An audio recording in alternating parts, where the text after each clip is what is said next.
कहते हैं दुनिया झुकती है, झुकाने वाला चाहिए। आईपीएस पूरन सिंह की पत्नी जब तक खामोश थी तब तक अत्याचार होता रहा। इंतहा हो गई, लेकिन अब गरजी हैं तो हरियाणा में सैनी की सरकार दहल गई है। जिस फैसले को लेने के लिए आनाकानी कर रही थी, अब उस फैसले को लेने के लिए मजबूर होना पड़ा। गवाह की भूमिका में पूरन की पत्नी आई। वो भूल गई कि वो एक आईएएस हैं और पत्नी की भूमिका में उन्हें आना ही पड़ा। फिर ऐसा हुआ जिसकी कहानी सरकार तो याद रखेगी। नमस्कार दोस्तों, मैं हूं परवीन सानी। दोस्तों, आईपीएस पूरन कुमार अब इस दुनिया में नहीं रहे। मैंने एक वीडियो के द्वारा आपको दिखाया था कि दलित समाज से आने वाले पूरन कुमार को अपनी जान लेने की ज़रूरत क्यों पड़ी। मैंने आपको विस्तार से बताया था कैसे सिस्टम की कारगुजारियों का आईपीएस पूरन कुमार शिकार बन गए। अब जबकि वो नहीं है तो सवाल है कि उन्हें न्याय कौन दिलाएगा। दोस्तों, एक चिट्ठी आईपीएस पूरन कुमार की पत्नी ने लिखी है। वो भी आईएएस हैं, हरियाणा कैडर में भी हैं। जिस दिन पूरन कुमार ने अपनी जीवन लीला समाप्त की, उस दिन उनकी पत्नी हरियाणा में नहीं थी, जापान में मुख्यमंत्री नायब सिंह सैनी के साथ एक प्रतिनिधिमंडल में शामिल होकर गई हुई थी। तो ऐसे में आप सबके जहन में सवाल आया होगा, फिर चिट्ठी लिखने की क्या जरूरत पूरन कुमार की पत्नी को पड़ गई। मैं जब आपको पूरन कुमार की पत्नी की चिट्ठी में लिखी बात सुनाऊंगा, उससे समझ जाएंगे बीजेपी राज में क्या हो रहा है। दोस्तों, हरियाणा के वाई पूरन कुमार की पत्नी ने मुख्यमंत्री नायब सिंह सैनी को लिखे एक पत्र में गंभीर आरोप लगाए। उन्होंने कहा कि 8 पन्नों के सुसाइड नोट और औपचारिक लिखित शिकायत के बावजूद अभी तक कोई एफआईआर दर्ज नहीं की गई है। चंडीगढ़ पुलिस ने उनकी उत्पीड़न, अपमान और मानसिक यातना में शामिल वरिष्ठ अधिकारियों के सभी विवरणों को नज़रअंदाज कर दिया है, भले ही उनकी मृत्यु को कई दिन बीत चुके हैं। समझिए दोस्तों, एक वरिष्ठ आईपीएस अधिकारी ने अपनी जीवन लीला समाप्त कर ली। अपने नोट में लिखा जिसकी वजह से उन्होंने अपनी जान ली, उन सब के नाम लिखे, फिर भी एफआईआर दर्ज नहीं हुई। जबकि उनकी पत्नी भी आईएएस है, एक पावरफुल पोजीशन पर है, फिर भी एफआईआर दर्ज नहीं हुई। मानसिकता देखिए, सिस्टम की सोच देखिए। और यही वजह है दोस्तों, अमनीत अब एक आईएएस के तौर पर नहीं बल्कि एक पत्नी के तौर पर न्याय दिलाने के लिए मैदान में आ चुकी हैं।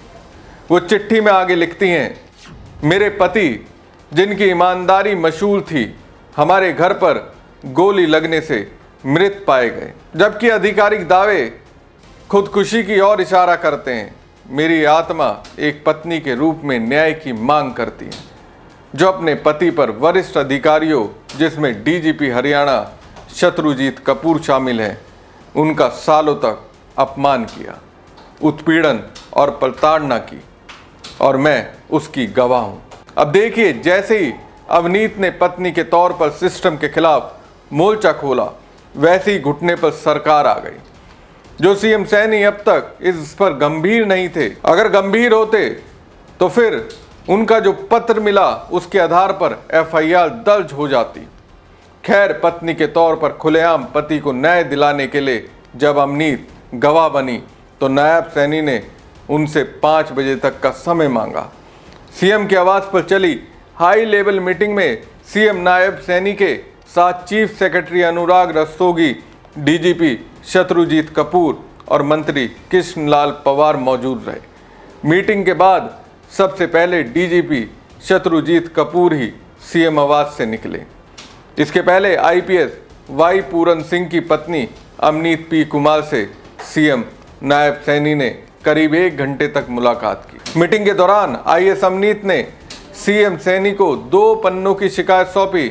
इसके जरिए आईजी के लिखे नोट में शामिल अधिकारियों को सस्पेंड करने, अरेस्ट करने और परिवार को सिक्योरिटी देने की मांग की। इस दौरान अमनीत पी कुमार ने यहां तक कहा कि यह जीवन लीला समाप्त करने का मामला नहीं, एक तरह से मर्डर है। आखिरी नोट में सब कुछ साफ है, उसी आधार पर सभी के खिलाफ एफआईआर, अरेस्ट और सस्पेंशन की कार्रवाई होनी चाहिए। सूत्रों के मुताबिक डीजीपी शत्रुजीत कपूर को जबरन छुट्टी और रोहतक एसपी नरेंद्र बिजराणिया को हटाने के लिए सरकार कार्रवाई करने जा रही है। संभावना है कि सरकार की ओर से शाम तक इस पे ऑर्डर भी जारी हो जाए। वहीं ओपी सिंह को नया डीजीपी बनाए जाने की संभावना है। दोस्तों, खबर तो ये भी आ रही है कि जापान से चंडीगढ़ एयरपोर्ट पर लैंड होते ही सीएम सैनी ने डीजीपी शत्रुजीत कपूर से एयरपोर्ट पर ही मुलाकात की थी। यहाँ सीएम ने डीजीपी से आईपीएस पूरन कुमार के मामले की पूरी रिपोर्ट मांगी। माना जा रहा है सीएम नायब सैनी के आश्वासन के बाद वाई पूरन कुमार का अब पोस्टमार्टम भी हो सकता है। पारिवारिक सूत्रों का कहना है कि अमनीत पी कुमार ने स्पष्ट कहा कि वो पोस्टमार्टम के समय खुद मौजूद रहेंगी और वीडियोग्राफी भी करवाएंगी। इसके बाद ही अंतिम संस्कार किया जाएगा। सोचिए, अगर आईपीएस पूरन कुमार की आईएएस पत्नी मोर्चा नहीं खोलती, अगर इस सीधे तौर पर नहीं कहती कि मैं अपनी पति की लड़ाई एक आईएएस होकर नहीं, उनकी पत्नी बनकर लड़ूंगी, तो क्या सरकार उनकी बात सुनती? वो पूरी तरह से पति के खिलाफ जो कुछ हुआ उसकी गवाह बन गई। जब तक वो अधिकारी की भूमिका में थी तब तक उनके पति की आवाज़ सुनी नहीं गई। वो देखती हर रोज अपने पति को घुटते हुए, लेकिन अपनी मजबूरी में कैद थी। काश कि तब अमनीत पत्नी की भूमिका में आ जाती तो शायद आज जान बच जाती। हमारी खबर आपको कैसी लगी कमेंट बॉक्स में कमेंट करके जरूर बताएं। साथ ही पेज को ज्यादा से ज्यादा लाइक और शेयर कीजिएगा। धन्यवाद। जय हिंद साथियों, एक आईपीएस अधिकारी का फाइनल नोट यानी कि अंतिम पत्र यानी कि सुसाइड नोट, पूरन कुमार नाम के आईपीएस अधिकारी जिनकी दर्द, जिनकी पीड़ा अगर आप उस पत्र में पढ़ेंगे तो आप जान के हैरान हो जाएंगे कि आजादी के इतने साल के बाद भी एक वरिष्ठ आईपीएस अधिकारी को दलित होने की सजा मिल रही है और दलित जाति में जन्म लेने के कारण उसको इतना अपमान सहना पड़ता है, इतना अपमान सहना पड़ता है, इतनी प्रताड़ना झेलनी पड़ती है कि वो मौत को गले लगा लेता है। और यही पूरा मामला है पूरन कुमार का। आज मेन स्ट्रीम मीडिया में इसकी कोई चर्चा नहीं है, किसी टीवी चैनल पे कोई डिबेट नहीं हो रही है। सारा गोदी मीडिया सिर्फ और सिर्फ देश के प्रधानमंत्री और भारतीय जनता पार्टी की तारीफ करने में जुटा रहता है। मैं पूछना चाहता हूं, इतना बड़ा मामला हो गया, किस टीवी चैनल पर डिबेट हो रही है? यह कोई सामान्य बात नहीं है। हरियाणा काडर के इतने वरिष्ठ आईपीएस अधिकारी पूरन कुमार जी की जब आप पूरी गाथा पढ़ेंगे, जब वो पूरी कहानी सुनेंगे, आपकी आंखों से आंसू आ जाएंगे। 2022 से मामला चल रहा था और गुनाह क्या था उनका? एक मंदिर में वो चले गए, उनके मंदिर में जाने को मुद्दा बनाया गया उनके ही विभाग के द्वारा कि एक दलित होकर वो मंदिर में कैसे चले गए। आप सोचिए, एक आईपीएस अधिकारी मंदिर में चला गया क्योंकि वो दलित समाज से है, इसलिए उसको मुद्दा बनाया जाता है उनके ही विभाग के द्वारा। भारतीय जनता पार्टी के राज में हरियाणा में 2022 में उनकी पत्नी जो है वो आईएएस है। इससे बड़ी कौन सी नौकरी होती है हिंदुस्तान में? एक आईएएस, एक आईपीएस। पत्नी हरियाणा के मुख्यमंत्री के साथ उनके ऑफिस में काम करती हैं। पति एडीजी लेवल का अधिकारी मंदिर में चला गया, यह गुनाह हो गया। और प्रताड़ित करने वाले में कौन? वहां के डीजीपी का नाम सामने आया, हरियाणा राज्य के डीजीपी का नाम, हरियाणा राज्य के चीफ सेक्रेटरी का नाम, हरियाणा राज्य के कई अधिकारियों का नाम आया। 15 अधिकारियों के नाम अपने अंतिम फाइनल नोट में, सुसाइड नोट में पूरन कुमार जी ने लिखा है कि किस तरह से उनको जाति सूचक शब्दों से गालियां दी जाती थी, किस तरह से दलित होने के कारण उनके मंदिर में जाने को मुद्दा बनाया गया, किस तरह से अपने पिता के बीमार होने पर छुट्टी बाकी रहने के बावजूद उनको छुट्टी सैंक्शन नहीं की गई और उनके पिता की मौत हो गई। वो आंध्र प्रदेश में अपने पिता के अंतिम वक्त में नहीं पहुंच पाए।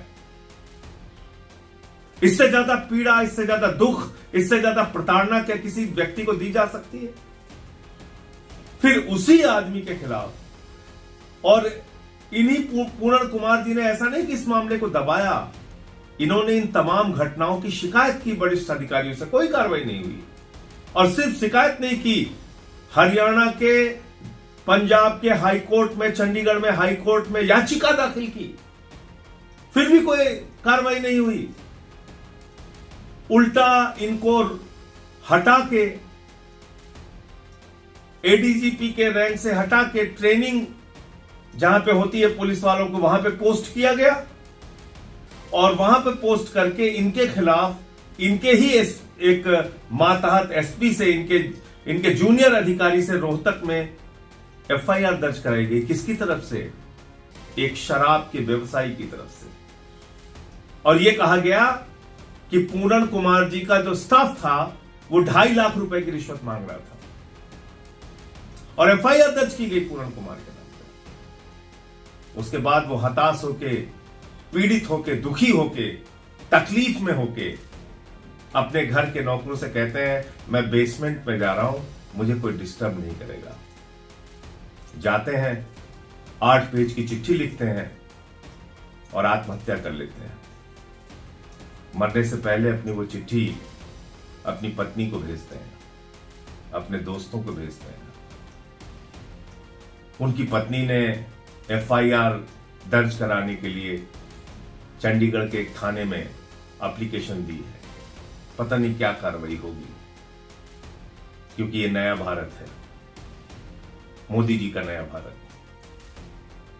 जहां बड़ी अर्थव्यवस्था की बात की जाती है, विकसित भारत की बात की जाती है, डिजिटल इंडिया की बात की जाती है, आपके गौरवमयी इतिहास के बारे में बार बार चर्चा की जाती है।